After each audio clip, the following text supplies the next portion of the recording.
goes on, because they chew them off. So eventually we'll get some new ones, and now they're really older, hopefully they'll leave it alone. If you see matching color fans, like two green, Derek and Gwen are examples of that. Just like Tin and Fin. Are examples of that. You can see one of them right here. That's green there. They are a pair, and they have actually had 10 chicks here. We still have 8 of them, and 2 of the other birds have gone to other facilities. So you see Gwen and Val over there in the front with their green matching bands. You'll see some 2 red ones. You'll see 2 yellow ones. So that tells you that they are a pair. Wait for me, Grandma! No, they have closed off the next spots. So that is why so many of the birds are out. So we just finished up nesting season, and those little holes in the rockwork are where they have their nest boxes. Just like so that explains why now everybody is on exhibit, and you can see them all in molt. So pretty soon they're going to be going to something called a catastrophic molt, where they're going to be eating a whole lot more food, because when they're out in the wild, they're going to bulk up and get a lot of extra fat. Because when they start that molting process, they cannot swim because they don't have enough feathers to keep them warm. So they're going to stay on the beach, wait to molt, and that can take 4 to 6 weeks. And once they're done molting, we get all those pretty new feathers into the swim they go.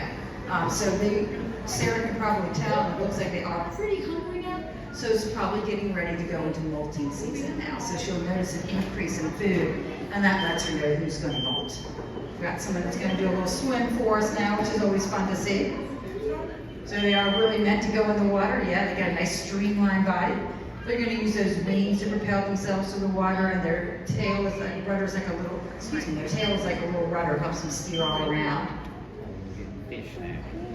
So that black and white feather coloration is very important to them.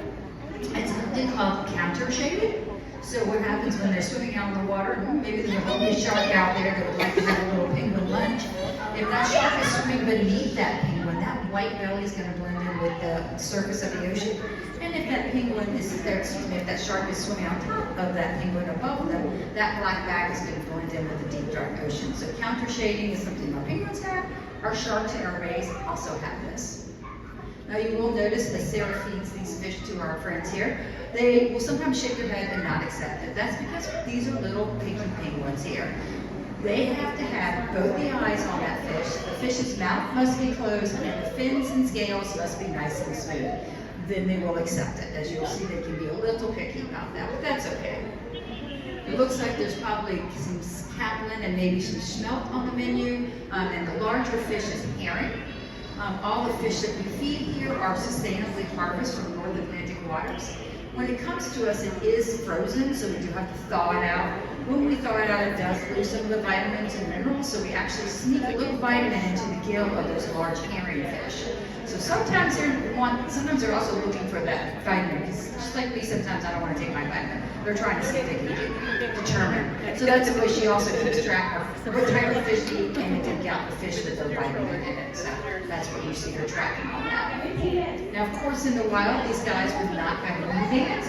If you look at their white bellies, they do have a pattern of dots, and that pattern of dots is unique to that bird, just like our fingerprints are unique to us. So if you can check them out if they have their face this way. They're right now focused on Sarah and getting some food. Does anybody have any questions about African penguins here? Our colony? Yeah. You have any questions? Yeah. Where do penguins live? Where do they live? These guys actually live in South Africa. Antarctica? South Africa, yeah. Oh. Yeah, South Africa. But all penguins are found at the equator or south of the equator. So majority of penguin species like it where it's really cold. These are guys that are the ones that do not. They're happy with a nice temperate environment. Oh yeah, that's possession, one that's missing some feathers.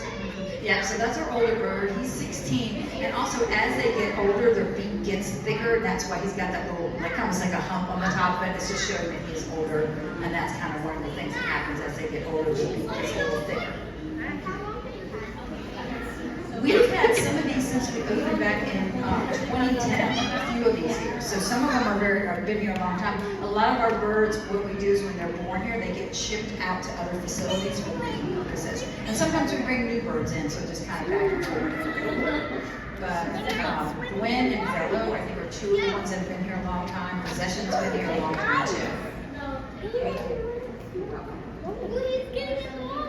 So these African penguins are an endangered species, which means their numbers are definitely going down in the wild. Some of the reasons why can be oil spills, overfishing. And of course, as the oceans are warming, these guys are having to travel farther out, using a lot of energy to get their food. So if you are a seafood eater, you can help them just by getting the Seafood Watch app on your phone. It's from Monterey Bay Aquarium, and it will tell you what seafood is sustainably harvested and which ones to stay away from. So if you're a seafood eater, it's an easy way to support the ones in the wild in South Africa.